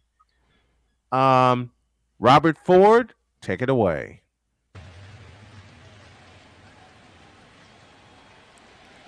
Well, this actually happened last year. Oh, it did. Oops. I messed up. That was the World Series call. Mm-hmm. I know I got Tucker Slam here. I mean, I'll have to look for it. Let's move on while I try to find it. Let's move on. And we will move on to a commercial break, and when we come back, we will discuss Mike Greenberg out, Malika Andrews in, and that's all mine. and what do I mean by that? Well, we will discuss right after this. This is Snowman in the Morning. We're joined by our brother Wise and Lefe. We'll come right back right after this.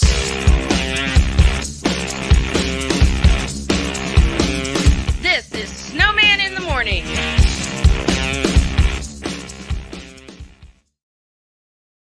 We're not a cooking show. We're a show about cooking. We turn the camera around and point it at you. Our show takes place right inside your kitchen.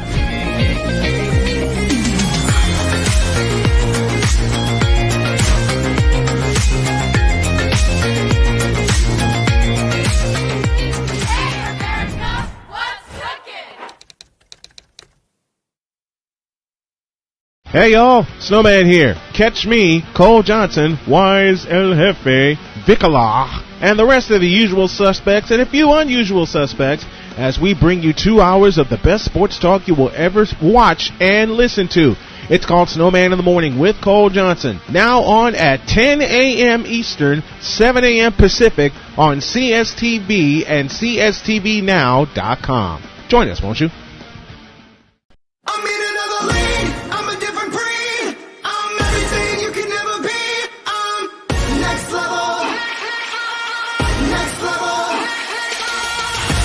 Thursday nights are wrestling night on CSTV. Tune in every Thursday night at 7 p.m. Pacific to see all the amazing next-level pro wrestling stars on Thursday Night Throwdown on CSTVNow.com and the CSTV app on your Roku device.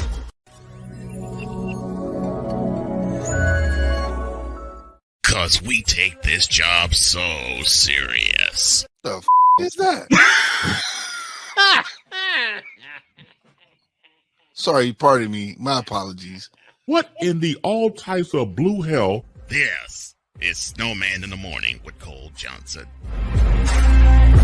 The following is a public service announcement from Wise El Jefe. Boston.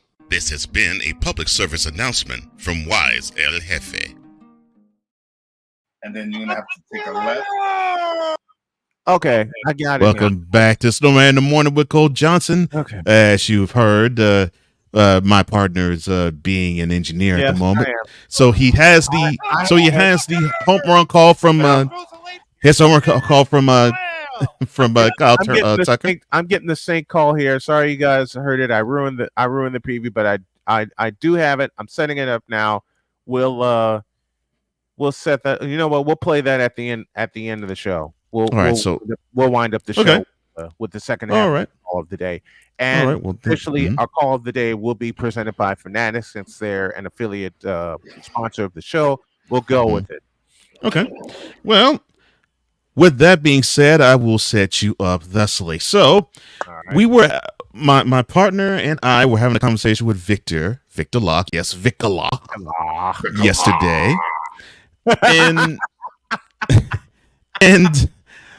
And I came across a story that informed us all that Malika Andrews of ESPN, she is going to be replacing Mike Greenberg as the host of the NBA Finals coverage in studio. And of course, this is in the midst of all the layoffs that's happened as well, with Jeff Van Gundy and Mark Jackson being let go, and pairing up Mike Breen with now Doris Burke and Doc Rivers. Mm-hmm. So, and of course, in the studio, you had Jalen Rose who went bye-bye. And so, of course, you need to have, I guess, new carpets and new drapes. So that's what you're having.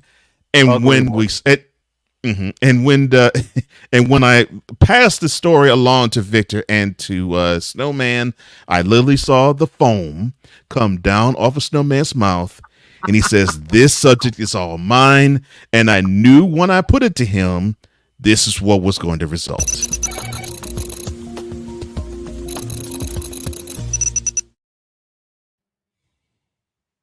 Sir. When Cole sent this story to me, I immediately clicked on it and read it. And as he said, the foam was coming out of my mouth. The steam was coming out of my ears.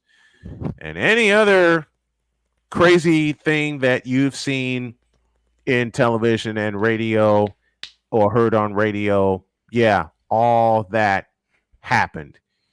Victor says, I just groaned heavily. Brother, you should have heard the groan when I was off the air yesterday, when I actually read this.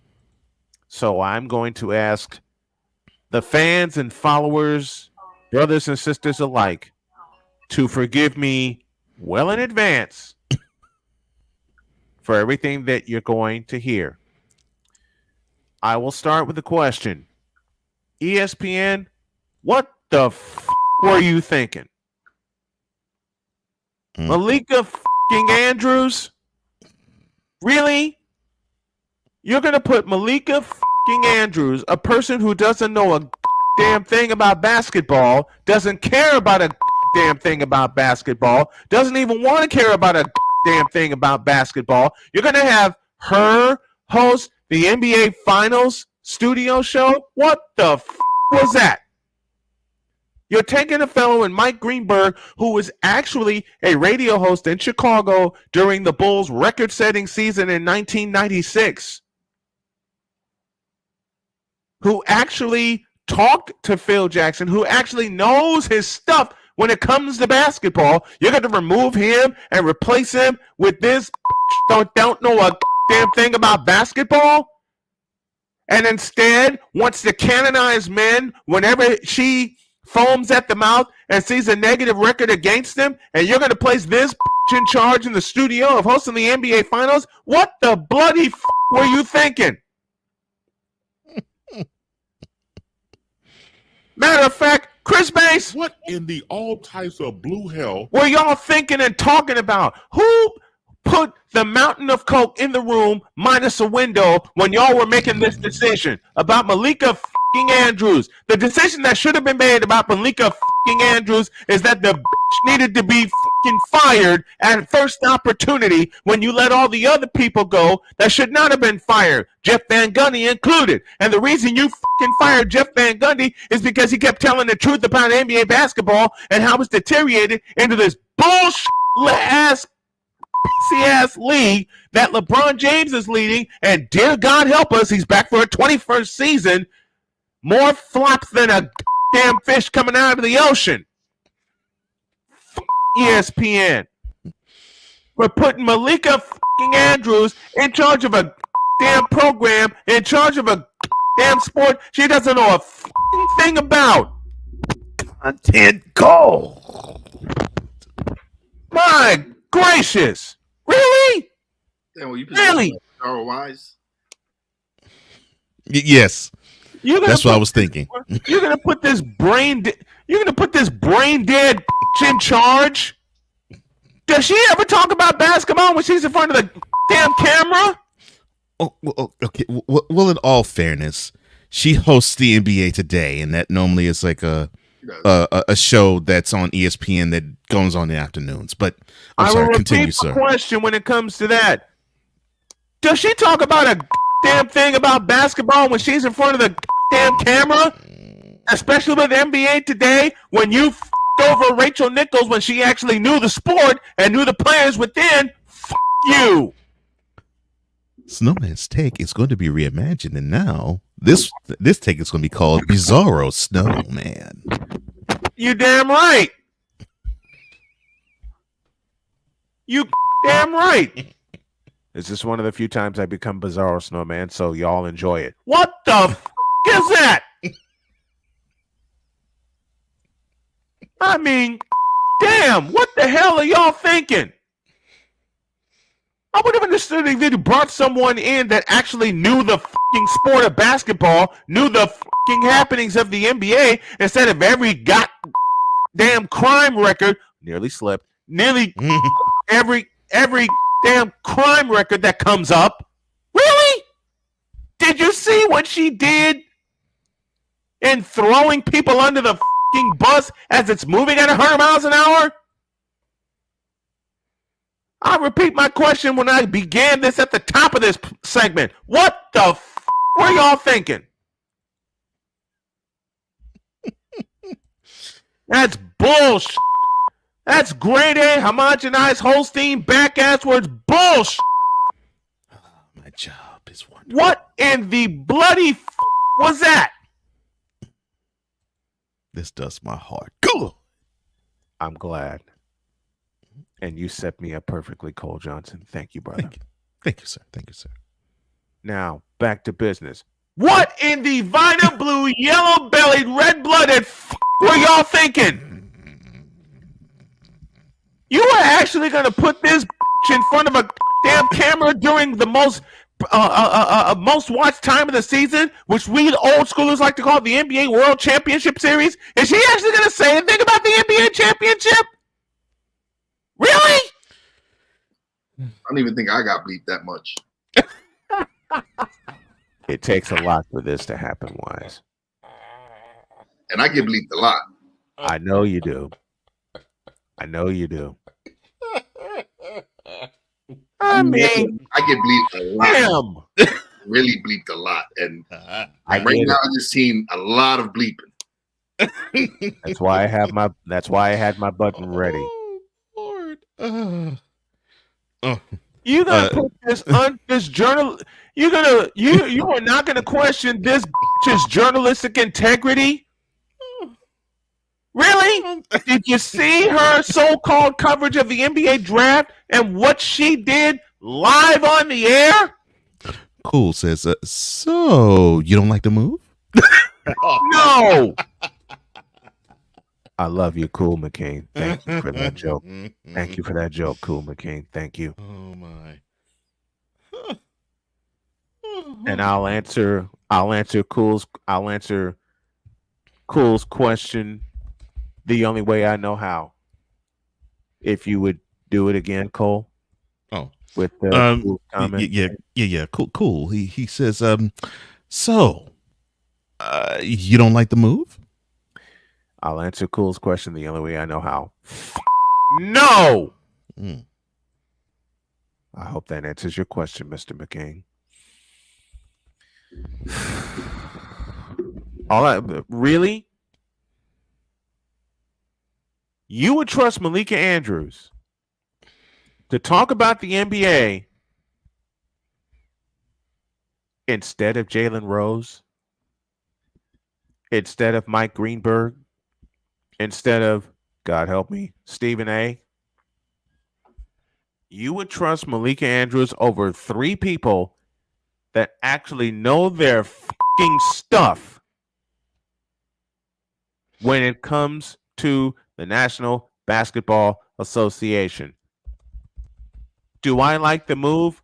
Bishop Bullwinkle, please answer that question. So, Bishop, does Snowman like the move that Mike Greenberg is out and Malika Andrews is in as the NBA Finals host? Hell no.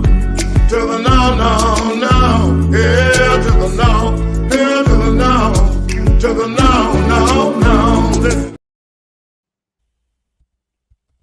I hope that answers y'all's question.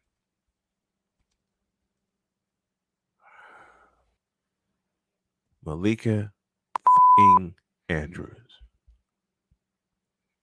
The biggest brawn sucker I know. Matter of fact, clap, you seal.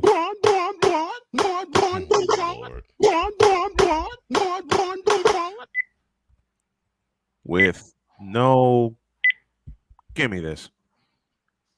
With hardly any, and I hate doing this, but I'm going to go with it. With hardly any damn hair as we know it. Oh, wow. You going there, man? When the NBA took when the ESPN took the NBA contract for the beginning with the 2002-2003 season, the ratings have gone down every fucking year. Especially when you try to air the games on ABC and you have those 4 letters still attached to the damn scorecard. Vicala says, well, Snowman, ESPN feels that the NBA Finals needs a woman's touch. It's just your misogyny talking.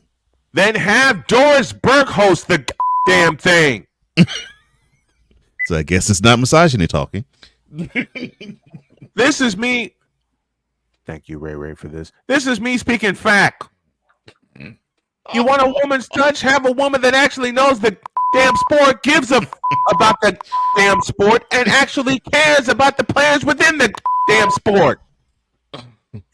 That.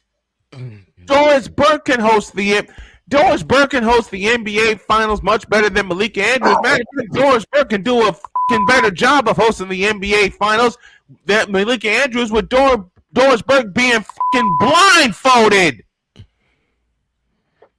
Kiss my entire Oh, not one Della Reese of Harlem Nights. Wow. I did. I couldn't help it. Malika fucking Andrews. That's all I got to say. Malika. I think with all my shows combined, I've been bleeped that much. And we've done, I don't know, almost 30 something. We've done a lot of 30 episodes. 30 episodes. We've done a lot of episodes, and you've been beat more in this few minutes. In 12 minutes, I've had more bleeps on all my shows. Wait a minute. Hey, Wise, I think I've had more bleeps in 12 minutes than you and Cole have had in 30 episodes. Yeah, for the year. Yeah. Oh gosh. This is the bleep. Especially lately since I've been trying to tone it down. Yeah, nice. Like I told you, the kind of gentler Wise, yes. Yes. A kinder, gentler Wise. You know, the first female host when it comes to the NBA that I remember was a sideline reporter we like to call Leslie Visser. Man, I've heard that name. Who knew her stuff. Every woman that's involved in different sports that I have come in contact with knew their shit when it came to it. My first ever partner was a female at Chicago State, and she knew her shit. And Malika Andrews doesn't know shit about the damn game of basketball. She doesn't know shit about the fucking NBA unless it's a crime record attached to it. That stupid does not know a damn thing. Not a crime record. Oh no. And let him not be someone who did a female wrong. Listen, once upon a time, I didn't like Carrie Champion until I studied her, until I saw what she did and how she brought herself up in the game. She has my heart grinded. now. Yeah, okay? she grinded. She grinded and hard. got it together. You couldn't put a legend named Nancy Lieberman to host the NBA Finals. You couldn't look at a woman that actually knew her fucking stuff. But Doris Burke is paired with Mike Breen, who is one of the best in the business. And you could do that. I can live with that. Okay? But you couldn't grab anybody within your company that actually knew their fucking stuff when it comes to the National Basketball Association. This is why the NBA on ESPN has been in the fucking toilet for 20 years because you put the wrong people in place. You screwed over Mike Tirico bad. And Mike Tirico was your chief voice. Screwed him all the way out of the company. You know who else you screwed all the way out of the company? Here's a name y'all haven't heard who's very underrated and still underrated to this day. Does the name Brad Nessler mean anything to you? Poor guy. Yeah, he got screwed all the way out of the company. Thank you, CBS. Thank you, CBS. Indeed. Does the name Brad Nessler mean anything to you? You f***ed him over and f***ed him out of the company after you pulled him from doing football, you bitches. And then there's the case of Al Michaels, who didn't want to cover the NBA, but y'all screwed Brad Nessler over so badly, who happily took it when the NBA was on ABC, and you put Al Michaels in that spot. He did an admirable job until Mike Breen took over in 2006. Mm-hmm. Okay? Mike Breen took over in 2006, and it stabilized. Al Michaels openly admitted he did not want to cover the NBA. He openly admitted that. Yeah, he knows the sport and he knows how to cover it, but that's not his love. Baseball's his first love, and football's his second. Yeah. And as many years as he's done Monday Night Football, and that got screwed over. Mm-hmm. All right? And that got screwed over. Really? This is the ultimate stab in the heart for folks who still to this day watch the NBA. Okay? This is the ultimate stab in the heart and the final blow to all of us old schoolers that watch the NBA on CBS and watch the NBA on NBC, and for the first couple of years took in the NBA on ABC because of a voice by the name of Brad Nessler. And yes, and Ryan, thank you. Thank you for this one too. Another voice moved out the door. He got shown the door twice. Moved him off of NFL coverage to college, and then after college, shoved him out the door entirely. Shoved him out the door. One of the best voices in football ever. Speaking of being shoved out the door, the late great Ron Franklin. Oh gosh, underrated football play-by-play guy. Exactly, grossly underrated. You shoved all of these, and rest in peace, Ron Franklin. You shoved all of these legendary voices out the fucking door, and it's come to the point where you have Malika fucking Andrews hosting the goddamn NBA Finals coverage. You stupid fucking idiots. Well, she's black, she's woke, she's a feminist, she's hot, and all of the to the executives no, to the executives, she's hot because all of them have morning, afternoon, and evening wood when they watch her on TV. I have a statement for you, Mr. Johnson, with all of that, and I think you know what's coming. It's 3 simple words. Stop the cap. Well, to the she's hot part. Why the you lying? Why you always lying? Exactly. I agree. Hell, she's not. Listen, I'm 51. I'm 51 years old, happily being 51 and happily married. But I'll take a look at Doris Burke before I take a look at Malika fucking Andrews. She's not hot to me, but to the ESPN execs, she is. Otherwise, we wouldn't see her all over the doggone place. Malika Andrews, inside and out, you ugly bitch. Because it definitely is not her credentials. She has no. Thank you. May I? Yes. She has no damn credentials. I rest my case. And Dietz did try to warn us this was coming. He did try to warn us. And I was prepped for this, Dietz. I was prepped for when Disney itself reported that they were having billions of dollars of losses in quarters. I was like, oh man, here it goes. Here it comes. It was going to be a matter of when and not if when it actually traced down to ESPN's doorstep. And it didn't trace down to its doorstep. It kicked the some in and left a footprint.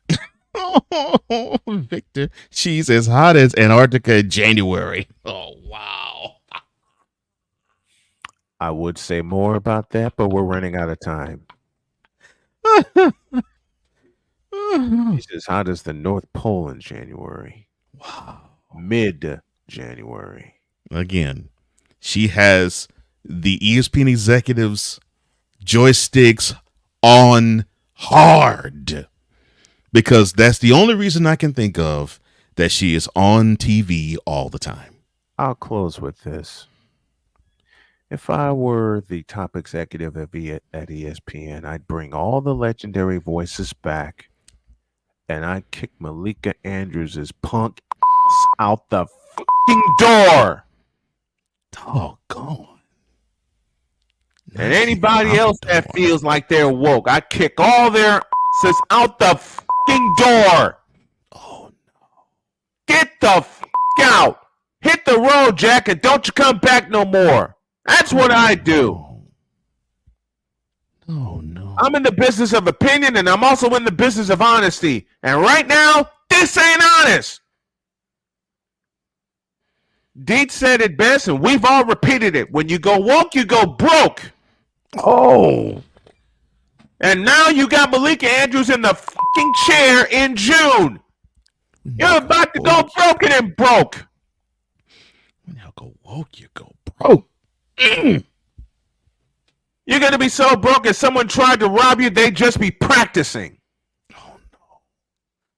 Let's not BLM everything. Thank you, Chris Tucker, for that joke. Okay, you want a woke point? How about this? Do Black Lives matter to Black lives? Okay, let me go one step further. Do Black men's lives matter?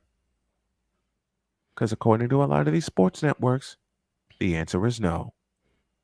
Come on. You, Malika Andrews. And you, ESPN, for putting her in the fucking chair for the NBA Finals. Put her in the chair for the NBA Cup because no one's going to watch that bullshit anyway. Oh, yes. Kiss my entire ass. That's Snowman's take. What's yours?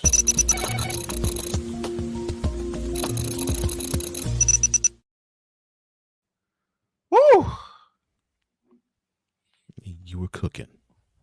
And we're out of time. Yes. Have a great day. God bless. Remember to make your next move your best move. And always remember, if your dreams don't scare you, and they're simply not big enough. And shout out to Precision Auto and to my brother Wise.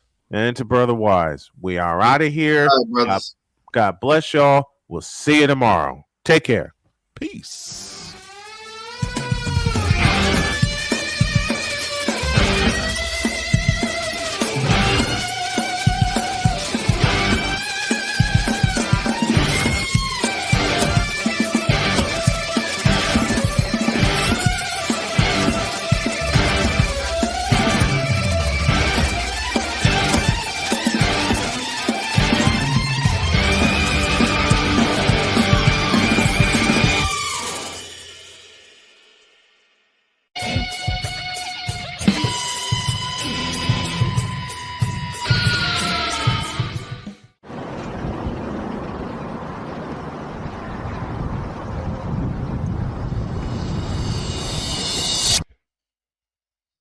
Malika Andrews, ESPN's newest cash cow. She.